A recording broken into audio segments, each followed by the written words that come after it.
प्रवक्ता की जिम्मेदारी भी सौंपी गई है। कुशल नेतृत्व को देखते हुए उन्हें प्रदेश प्रवक्ता की कमान भी सौंपी गई है। तो जोरदार तालियों के साथ स्वागत करें भीम भाई का।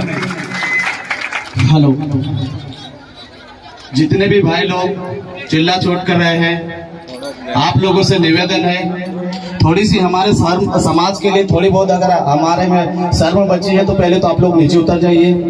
और जितने जो लोग ग्राउंड में इधर उधर घूम रहे हैं, आज हमारे देश की स्थिति क्या है, हमारे आदिवासियों की स्थिति क्या है, इसको देखते हुए आप लोगों से मैं एक ही अनुरोध करूंगा कि पहले हम बैठना सीख जाएं। आप सभी लोग पहले बैठ जाइए, आप सभी लोग पहले बैठ जाइए, सभी लोग बैठ जाइए।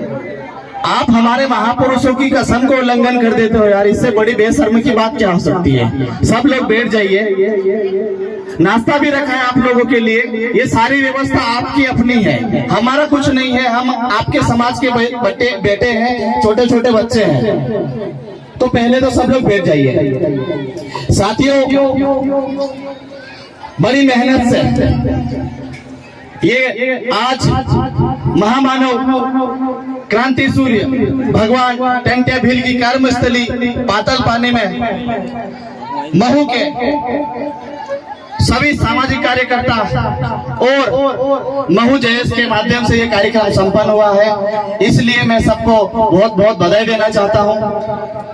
साथियों, आज ये दिन हम खुशी से मनाते हैं, लेकिन आज हमने इस दिन को मणिपुर की घटना को लेकर हमने इस दिन को समर्पित किया है और एक मौन धारण किया है और हमारी माता बहनों को सम्मान दिया है। साथियों, जिस तरीके से आज दो देश की व्यवस्था है, पता नहीं ऐसे लोगों के हाथ में, मुझे नहीं लगता कि शायद देश ही हाथों में है। आज हमारे देश की महिलाओं को नंगा करके रोड पे घुमाया जा रहा है, हमारे आदिवासी भाइयों के ऊपर पेशाब किया जा रहा है, आज हमारे आदिवासी भाइयों की जमीन लूटी जा रही है, लेकिन एक नेता के मुंह से एक शब्द नहीं निकलता है कि मेरे आदिवासियों के साथ में क्या हो रहा है। आज ये जो देश के युवा है, जो आदिवासी समाज है, वो अपने बलबूते पे खड़ा हो रहा है, तो ये लोग हमारे भाइयों की गिरबान में हाथ डालने लग गए, हमारे भाई लोगों को रोक रहे हैं कि आप समाज का निर्माण मत करिए। मैं आप लोगों से कहना चाहता हूं कि यहाँ पे लोग जो समाज के बेटे हैं या पार्टी के बेटे हैं, आप लोग अपना हाथ खड़ा करके बताइए कि हम समाज के लोग हैं या पार्टियों के लोग हैं। सभी लोग हाथ खड़ा करिए। ये संगठन समाज का है, किसी पार्टी की विभूति नहीं है। तो आप लोग, आपके जो नेता है, उन लोगों को बोल दीजिए कि ये समाज का अपना संगठन है, किसी नेता की जागीर नहीं है। वो नेता अपने पीछे किसी को बिठा के नहीं लाता है और वो इन देश के युवाओं की गिरबान पे हाथ डालता है। ऐसे लोगों को हम हमारे क्षेत्रों में घुसने नहीं देंगे। ऐसे लोग हमारे बीच में भी बैठे हैं जो सुबह तक किसी नेता की गुलामी कर रहे थे, किसी नेता की गुलामी कर रहे थे या झंडा वंदन कर रहे थे, और आज वो बोलते हैं कि हमको ये मंच दीजिए। आप बताइए, क्या उनको देना चाहिए? क्या आप बताइए, क्या उनको मंच देना चाहिए? क्या हम लोगों का विरोध करते हैं कि आप लोग किसी गेर को बिठाओगे? यहाँ जितने भी हमारे महिलाएं बैठी है, हमारे बुजुर्ग बैठे हैं, हमारे अधिकारी कर्मचारी बैठे हैं, सबका डीएनए है टंट्या भील का, किसी गेर का नहीं है। इसलिए ये मंच रखा हुआ है, किसी नेता को हम ये मंच नहीं देंगे। साथियों, आज मुझे नहीं लगता कि यहाँ के जो विधायक है, यहाँ के जो सांसद है, उनको नहीं मालूम है कि हमारे आदिवासियों को क्या बनाया जा रहा है, उनकी जमीन क्यों छीनी जा रही है। आज तक हमें लगता था कि हमारी शिक्षा छीनी जा रही है, हमारी अर्थव्यवस्था छीनी जा रही है, आज तो हमारी महिलाओं की आबरू भी छीनी जा रही है। वहां तक तो मैं भी मान लेता हूँ कि चलो ठीक है कि इनकी मानसिकता तो बरसों से रही है, और इल्जाम हमारे लोगों पे लगाया जाता है कि ये बोले कि ईसाई लोग हैं, ये मिशनरी लोग हैं। मुझे बताइए कि मणिपुर के आदिवासी लोग हैं या ईसाई लोग हैं? कौन सा लोग है वो?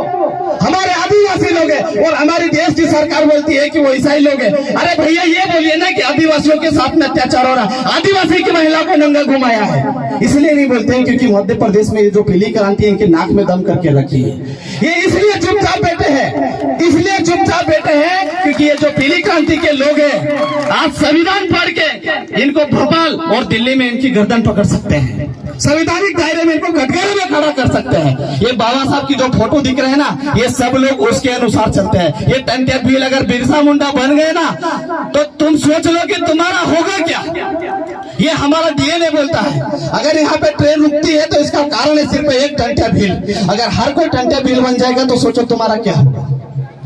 इसलिए मैं कहता हूं और माननीय राष्ट्रपति महोदय आप सभी ने अनुरोध करना चाहता हूं कि जिस तरीके से आपने हिमालय में 3 लाख लोगों को आदिवासी बनाया ना, तो आप भी आपकी मां से जन्म लिए हो तभी आपको आदिवासी का दर्जा मिला है। तो ये जो लोग जो माँ की कोख से जन्म नहीं लिए हैं उन लोगों को आपने आदिवासी बनाया, तो ये बिल अगर आप वापस नहीं लेते हो आपको किसी भी आदिवासी क्षेत्र में घुसने नहीं देंगे। ये इस मंच के माध्यम से कहता हूं। हम 5वीं अनुसूची के लोग नहीं है। 5वीं अनुसूची के लोग पहले के हमको बेवकूफ बनाया 5वीं अनुसूची के नाम पे, 6ठी अनुसूची के नाम पे। अगर 6ठी अनुसूची लागू है तो मेरे मणिपुर में मेरी आदिवासी महिला को नंगा कैसे घुमाया जा सकता है? आर्टिकल 244 किसने बनाया? इन्हीं लोगों ने बनाया ना, जिसने आदिवासी को स्वशासन दिया। लेकिन क्या किया? मेरी महिला को मान सम्मान किया क्या इन लोगों ने? अरे ऐसी हजारों की संख्या में वहां का जो सीएम है एन बीरेन सिंह वो बोलता है ऐसे कई वीडियो है, मतलब इनको फर्क नहीं पड़ता है। यहाँ पर कितने जाति यानी कि कितनी जाति व्यवस्था को इन्होंने मजबूत कर दिया है कि एक आदिवासी महिला नहीं हजारों की संख्या में भी आदिवासी महिला को अगर नंगा घुमाया जाए तो इन लोगों का जमीर जिंदा नहीं, मतलब मर चुका है, इनको कोई फर्क नहीं पड़ता है। लेकिन सबसे बड़ी शर्म की बात है कि क्या मेरे समाज का जमीर जिंदा है कि नहीं है, मेरे नेताओं का जमीर जिंदा है कि नहीं है, मेरे युवाओं का जमीर जिंदा है कि नहीं है? ऐसा होना चाहिए क्या किसी के साथ में? हाँ, हमने हर महिला के सम्मान में हम खड़े हुए हैं, चाहे निर्भया हो गई, चाहे हैदराबाद का कांड हो गया, चाहे उन्नाव कांड हो गया। आज मेरे समाज की महिलाओं का अपमान किया गया। बताइए, महू के भी लोग हमारे साथ में नहीं है, इंदौर के भी नहीं है, यहाँ तक कि इस देश के लोग भी हमारे साथ में नहीं खड़े हुए हैं। किसी ने सेम मणिपुर लिख के अपनी प्रतिक्रिया भी नहीं जताई। यहाँ तक कि मेरे समाज की पढ़ी लिखी महिलाओं ने भी एक स्टेटस लगाना उचित नहीं समझा। ये सबसे दुर्भाग्य की बात है। नौकरी करते हैं हमारे सर्टिफिकेट पे, नेता बने हमारे समाज के सर्टिफिकेट पे, लेकिन एक प्रतिक्रिया ये नहीं दे पाए कि मणिपुर की घटना बहुत निंदनीय है, बहुत शर्मसार करने वाली है। अब बताए कि ऐसे लोगों को आप विधानसभा में भेजोगे, राज्यसभा सांसद बनाओगे क्या? साला इनको तो सरपंच भी नहीं बनाना चाहिए, जिनको ये नहीं मालूम है कि मैं 5वीं अनुसूची का हूँ, कि मैं मालिक हूँ, कि मैं मूल निवासी हूँ। साले जनजाति करते फिरते हैं। अरे तुम्हारे साथ में तुम्हारे कौम को खत्म करने की इन्होंने ये साबित कर दिया। तुम्हारा राष्ट्रपति होने के बाद में, तुम्हारे राज्यपाल होने के बाद में इन्होंने 3-3 लाख लोगों को आदिवासी बना दिया। अब बताओ कि आपके समाज को कैसे बचाएंगे, अपने समाज को कैसे बचाएंगे? ये आप सभी लोगों से मेरा प्रश्न है। अपने अपने सरपंच, अपने गांव का जो टीचर है, अपने गांव का जो नेता है, उस फटीचर नेता को बोलो कि ये कैसे हो गया। आज देश में 13(3) का लागू है, 244 लागू है, 370 लागू है, 371 लागू है। संविधान के होते हुए कैसी चीजें हो जाएगी? बताइए, इनको पूछिए कि कैसे हो सकता है ये सारी चीजें।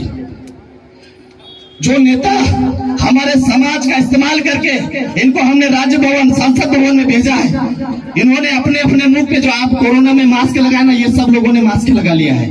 अभी जो आई फ्लू हुआ इसकी वजह से इन्होंने चश्मा लगा लिया है, इनको दिखाई भी नहीं दे रहा है ना सुनाई दे रहा है। ऐसा नेता हमको चाहिए क्या? मेरे समाज के जो युवा है, जो दिन रात मेहनत कर रहे हैं, इन युवाओं को ये क्या बोलते हैं, उनकी गिरबान पे से हाथ पकड़ते बोले कि नहीं, इनको हमारे गांव में नहीं घुसने देंगे। और जो चड्डी गैंग, जो आरएसएस गैंग है, वो हमारे आदिवासी में घुसती है। इनको नहीं मालूम है क्या आर्टिकल 19 क्या कहता है कि संघ बनाने का सबको अधिकार है, लेकिन कहां तक? जहां पर आदिवासी एरिया आता है वहां तक आप जा सकते हो, लेकिन उसके अंदर नहीं जा सकते। हमारी ग्राम सभा की परमिशन है। सो दिलीप सिंह भुरिया ने आपको एक एक्ट दिया, पेशा कानून, ना लोकसभा ना राज्यसभा, सबसे बड़ी ग्राम सभा। आपको क्या जरूरत है किसी नेता बनाने की? आपको सिर्फ समाज बनाने की जरूरत है। अगर समाज बन गया तो आपकी महिलाओं की तरफ, आपकी जमीन की तरफ, आपकी शिक्षा की तरफ आप कोई नजर उठा के नहीं देख पाएंगे ये नेता लोग। आज इस पाताल पानी की धरती में लगातार प्रयास करने के बाद में ये भवन बना हुआ है, लेकिन इस भवन पे जो आदिवासी सामुदायिक भवन है लिखा हुआ है क्या? अरे यहाँ की सत्ता ने इसको मिटा दिया। और इस जमीन पे टंट्या भील की गर्भस्थली पे 1 इंच जमीन नहीं है हमारे पास। लेकिन लोग यहाँ के बोलते हैं कि हमने 40-45 साल हो गए हमको समाज सेवा करते करते। अरे तुम्हारे अपने बाप की, अपने महापुरुषों की 1 इंच जमीन तो बचा लेते कम से कम। संगठन बना लिए, पार्टियां बना ली, समितियां बना ली, करोड़ों का फंडिंग खा गए, लेकिन यहाँ पर 1 इंच हमारे लिए जमीन नहीं बचा पाई। आज मैं इनका बेटा हूँ, इनके समाज का पढ़ा लिखा युवा हूँ, इनसे सवाल करना चाहता हूँ कि कहाँ गई वो जमीन। जब सरकार कहती है कि आदिवासियों की जमीन ना तो गैर आदिवासी खरीद सकता है ना सरकार खरीद सकती है, तो आसमान खा गया, जमीन खा गई जमीन को। कहाँ गई जमीन?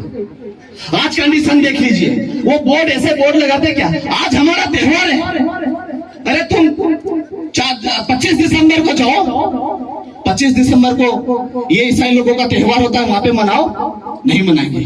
अभी मुहर्रम में मुहर्रम मनाओ, लेकिन मेरे समाज के कार्यक्रम और मेरे समाज को त्योहार का ये लोग अपमान करते हैं और कई प्रकार के लोग नेता लोग आ जाते हैं। ये हम इनको लगता है कि आदिवासी लोग तो अलग अलग बटे हैं। मैं आप लोगों को इस एक चीज स्पष्ट करना चाहूंगा, हम लोग कबीले वाले लोग हैं, हम लोग सब कबीलाई लोग हैं, हमारा मूल सिर्फ एक ही बीज है, हम सब आदिवासी हैं। आज सिर्फ भारत की बात नहीं कर रहे हैं, भारत का पूरा क्षेत्र, अफगानिस्तान ले लो, पाकिस्तान ले लो, भूटान ले लो, नेपाल ले लो, म्यांमार ले लो, बांग्लादेश ले लो, इसकी सीमाओं पे भी हमारे लोग आदिवासी लोग हैं। लेकिन ये लोग क्या बोलते हैं, एनआरसी लेकर आएंगे, सीए लेकर आएंगे, हिंदू को लेकर आएंगे, मुसलमानों को लेकर आएंगे, ईसाइयों को लेकर आएंगे, लेकिन क्या किसी लोगों ने ये सुना कि आदिवासी लोगों को भी हम भारत में लेकर आएंगे? अरे कैसे लोगों को आपने नेता बनाया जो ये सवाल तक नहीं खड़ा कर पाया कि जब देश का बंटवारा हुआ तो पाकिस्तान में भी हमारे आदिवासी भील समुदाय के लोग भी हैं, उन लोगों को ये लाने की बात तो नहीं करते। हजारों की संख्या में असम, नागालैंड, मिजोरम में हमारे आदिवासी भाइयों को जब एनआरसी और सीओ का इन्होंने इम्प्लीमेंट करके देखा तो ट्रक भर भर के इन्होंने खाइयों में फेंके। ऐसे उदाहरण और पेपर के माध्यम से हमको ये जानकारी मिली है। आप बताइए कि मैं नाचूं या खुशी मनाओ या गम मनाओ?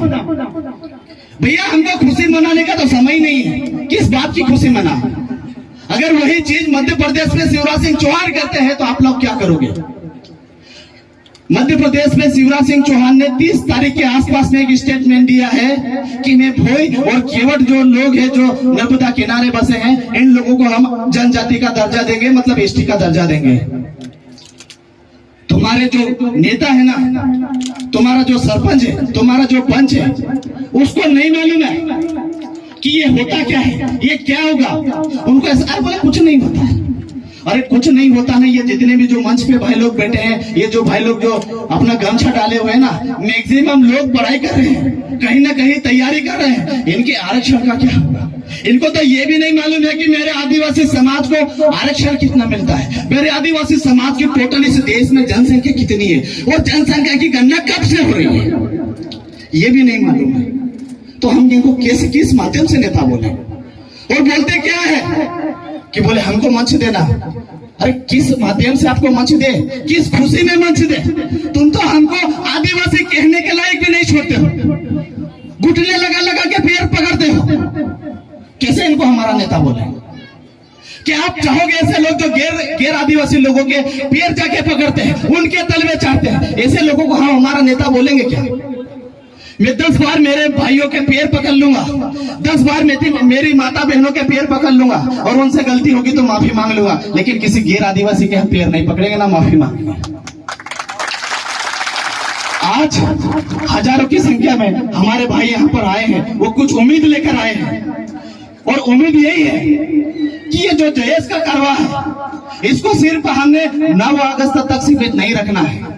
हम ये चाहते हैं कि प्रत्येक गांव में अपनी ग्राम सभा का गठन हो और प्रत्येक एक युवा को, एक बुजुर्ग को, एक महिला को संविधान की कॉपी उनके पास होना चाहिए, सुप्रीम कोर्ट के जजमेंट होना चाहिए, जिससे हर नेता की वो मुंह पे मार सके कि पहले आने से पहले मेरी ग्राम सभा की परमिशन ले, तब मेरे गांव में आना। ये पावर मेरे भाइयों को मैं देना चाहता हूँ। इसलिए हम ग्राम सभा पूरे महू के अंदर में, और जब महू कंप्लीट हो जाएगा तो पूरे मध्य प्रदेश में हम ग्राम सभा का गठन करेंगे। ये जो सामान्य प्रशासन हमारे लोगों के ऊपर थोपा गया है 1993 में, जिसको बोलते हैं पंचायत व्यवस्था, इसको हम जड़ से उखाड़ के फेंकेंगे, हमारी ग्राम सभा को लागू करेंगे। सुभाष सिंह, दिलीप सिंह भुरिया जी का जो सपना है कि ना लोकसभा ना राज्यसभा, सबसे बड़ी ग्राम सभा। आप लोग अगर सहमत हो कि हम ग्राम सभा के माध्यम से काम करेंगे तो आप लोग हाथ खड़ा करिए कि हम ग्राम सभा के माध्यम से काम करेंगे। बहुत बहुत धन्यवाद सभी साथियों का। इसी तरीके से हमें हमारी माताओं का जो सम्मान है वो तभी हम बचा सकते हैं, क्योंकि आप देखिए, आप पुलिस के पास जाओगे, कोर्ट कचहरी में जाओगे, तो पैसे के सिवा आपके पास ना तो आपको अधिकार मिलेगा ना कुछ नहीं मिलेगा। देख लो, मानपुर में हमारे भाई को मार दिया, क्या हुआ? हमारी बहन की इज्जत लूट ली। उसके बचाव में या उसके एफआईआर लिखवाने 302 की हम एफआईआर लिखवाने के लिए जब हमारे भाई युवा रोड पे आते हैं, तो हमारे कद्दावर नेता क्या बोलूं मैं, उनको गलत शब्द से बोलना चाहिए, लेकिन क्या बोलूं, मेरा ही समाज का है, गांडू आदमी है लेकिन है तो मेरी समाज का। लेकिन ये लोग थाने पे जा जाके बोलते हैं कि बोले जेएस के लोगों ने ये घटना को अंजाम दिया है। अरे कोई जेएस के लोग नहीं थे, वो कांग्रेस और बीजेपी के थे, कभी बालासा के पाटीदार लोग थे जिन्होंने हमारे भाइयों पे गोलियां चलाई है। और पुलिस प्रशासन अगर इतना ईमानदार है तो भैया, जब तुमको ना गृह मंत्री ने परमिशन नहीं दी तो तुमने गोली कैसे चलाई? ये कौन पूछेगा? एक युवा पूछ रहा है, लेकिन हमारे समाज का ना तो सरपंच पूछ पाता है, ना हमारा प्रतिनिधि पूछ पाता है, ना जनपद ले लो, जिला ले लो, विधायक ले लो, सांसद ले लो, कोई नहीं पूछ रहा है। मैं बताना चाहूंगा आपको, ना हेमंत सोरेन बोल पा रहा है, आदिवासी मुख्यमंत्री है, राष्ट्रपति आदिवासी है, ना वो बोल पा रही है। अब मुझे बताइए कि आपके समाज की क्या स्थिति है? थोड़ा सा महसूस करके देखिए। हम मजबूर हैं तीर कमान कंधे पे टांगने के लिए। हमने तो सोचा था कि बाबा साहब ने जो रास्ता दिखाया है वो उस रास्ते पे चलेंगे, लेकिन हमको मजबूर किया जा रहा है। लेकिन हमको मजबूर नहीं होना है, ये आज हमने शौक से टांगा है, इसका मतलब ये नहीं है कि हम इसको चलाना भूल गए। आज बाबा साहब ने संविधान दिया है, पीएन की ताकत दी है, उस ताकतों को महसूस करो। जब 9 नवंबर को जब राम मंदिर का फैसला आता है सुप्रीम कोर्ट का, तो देश के तमाम नागरिक मान लेते हैं, और वही सुप्रीम कोर्ट 5 जनवरी 2011 को एक जजमेंट देती है नंदाबाई भील गिलाफ बना महाराष्ट्र सरकार कि इस देश के 8% आदिवासी लोग इस देश के मालिक हैं। 92% यानी कि 92% या तो शरणार्थियों की संतान है या तो आक्रमणकारियों की संतान है। फिर भी आप लोगों को यकीन नहीं होता कि हम मालिक हैं। आपको हम किस माध्यम से आपको बताएं, ये कैसे महसूस कराएं कि आप मालिक हो? अगर नई ताकत है आपने संविधान पढ़ने की, तो अपने अपनी ग्राम सभा में तीर कमान लेके खड़े हो जाओ, कोई माई का लाल आपकी ग्राम सभा को भी खंडित नहीं कर सकता। आज हमने इतनी मेहनत से ये कार्यक्रम किया है, इसलिए नहीं कि हम सिर्फ नाच गान करके अपने घर चले जाए। हम ये चाहते हैं कि प्रत्येक भाई और प्रत्येक हमारी माता बहनें आज यहाँ से टंटे भील की भूमि से कसम खा के जाए कि जब तक मैं संविधान को घोट के नहीं पी जाती, या जब तक मैं संविधान को घोट के नहीं पी जाता, तब तक मैं मेरे समाज के लिए काम नहीं करूंगा, जब तक मैं संविधान को अच्छे से पढ़ नहीं लेता। क्योंकि आज ताकत है तो सिर्फ संविधान में है, मेरे में कोई ताकत नहीं है। अगर मेरे में ताकत होती तो राष्ट्रपति महोदया को 300 लोगों को आदिवासी नहीं बनाने देता, या मेरे किसी नेता में या किसी विधायक में या किसी राज्यसभा सांसद में अगर ताकत होती तो वो इस बिल को लागू नहीं होने देता। क्योंकि हमने जिनको भेजे हैं वो सब गूंगे बहरे हैं, अंधे हैं, उनको ना तो दिखाई देता है और ना तो सुनाई देता है। साथियों, बहुत सारी बातें हैं भाई लोगों, अगर मैं रात भर और दिन रात भर बोलूंगा तब भी खत्म नहीं होगी। और खुशी नहीं है, खुशी से नहीं बोल रहा हूँ, बड़े दुख के साथ बोल रहा हूँ। आज जिस किसी ने मेरे भाई के हाथ कलर पकड़िया, उस भाई को भी मैं कहना चाहता हूँ कि आज तो खुशी से समाज में इसलिए घूम रहा है क्योंकि तू मेरे टंटे भील का डीएनए, मेरे आदिवासी समाज का डीएनए है। इतना कमजोर खून नहीं है हमारा कि कोई हमारी गिरबान पे हाथ डाल दे। हम चुप है, हम कामों से समाज की खुशी के लिए, माता बहनों की खुशी के लिए, हमारे अधिकारी कर्मचारियों की खुशी के लिए। नहीं तो भैया हमारा भी खून इतना कमजोर नहीं है। इतिहास उठा के देख लो, आज हम सिर्फ 2 से 3 महापुरुषों की बात करते हैं, ऐसे लाखों की संख्या में हमारे महापुरुष है। तो साथियों, आप सभी लोगों ने मुझे बहुत ध्यानपूर्वक सुना है, और जो संगठनवाद की बीमारी हमारे बीच में जो फैला रहे हैं उनको भी मैं खुलेआम इस मंच से कहना चाहता हूं कि इस महू के अंदर में हम भील प्रदेश का भी उतना बेहतर काम करते हैं जितना जयेश का करते हैं। और अगर हिम्मत है तो मैं आगे बताएं। और भंवरलाल परमार दादा से भी मैं कहना चाहूंगा कि अगर ऐसा भील प्रदेश का काम करना है तो हमको नहीं करना है। पहले संविधान पढ़े, ग्राम सभा की अच्छी जानकारी ले, उसके बाद में हम समाज में काम करें। क्योंकि हमारे समाज को हम ही तोड़ेंगे। ये सबसे बड़ी हमारे लिए शर्म की बात है। इसी का फायदा ये राजनीतिक पार्टियां उठा रही है। साथियों, हमें ऐसा नहीं करना है। आज हम बड़ी मेहनत से यहाँ पर आए हैं, हमारी माता बहनें, हमारे भाई बड़ी मुश्किल से अपनी गाड़ियों में बैठे डाला के यहाँ पर आए हैं। इसलिए नहीं कि हमको ये देखे कि यार ये तो अलग अलग संगठन के लोग, ये देखना चाहिए कि मेरा अपना समाज है, मेरा अपना संगठन है। और आज आप लोगों से भी मैं थोड़ा सा निवेदन करना चाहूंगा कि अगर आप लोगों को भी ऐसा लगता है कि हम लोग गलत दिशा में, तो हाथ खड़ा करके बोल दीजिए, हम समाज का काम करना बंद कर दीजिए। आप बताइए कि हम लोग गलत काम कर रहे हैं। जो युवा बेटे हैं, ये जो पीले गमछे वाले युवा बेटे हैं, आज तक महू के अंदर में ऐसा कोई काम किया जिससे महू हमारे समाज को शर्मिंदगी महसूस हो? हुआ कैसा? उसके बाद में भी हमारे भाई लोगों पे हमारे लोग उंगलियां उठाते हैं। इसलिए उठाते हैं, मैं आप लोगों को वो चीज भी स्पष्ट करना चाहता हूं, क्योंकि इनकी जो छोटी मोटी नेतागिरी थी, छोटे मोटे जो इनके जेब गर्म हो जाते थे, वो बंद हो गए। क्योंकि पार्टियां उसको फंडिंग करती है जिसके पास में समाज है, संगठन है। हमको किसी पार्टी से कोई लेना देना नहीं है। हम ये चाहते हैं कि मेरा समाज अपने बलबूते पे खड़ा हो जाए और यहाँ पर हर व्यक्ति जो बैठा हुआ है वो अपने आप में एक नेता है। क्योंकि जब ग्राम सभा होती है ना, तो हम अपने आप में एक नेता बन जाते हैं। जिस तरीके से हमारे क्षेत्र में सरकार आती है तो एक व्यक्ति का प्रतिनिधित्व करती है, उसी तरीके से जब हम हमारी ग्राम सभा का निर्माण कर लेते हैं, तो अगर हम इंदौर में भी पड़े रहेंगे या हमारी वहां पे लाश भी पड़ी रहेगी, वो भी आपकी ग्राम सभा का प्रतिनिधित्व करेगी, आपकी 5वीं अनुसूची का प्रतिनिधि करेगी। ये हमारा संविधान बोलता है साथियों। तो इसलिए आप सभी ने मुझे बहुत ध्यानपूर्वक सुना और यहाँ पर अपनी बड़ी मेहनत से आए हैं। इसलिए आप सभी को, माता बहनों को, युवा साथियों को और हमारे जो नेता है जिनको मैंने भला बुरा बोला, उनको भी हम दिल की गहराइयों से जोहार करना चाहते हैं। और आप सभी का बहुत बहुत आभार। थैंक यू, धन्यवाद।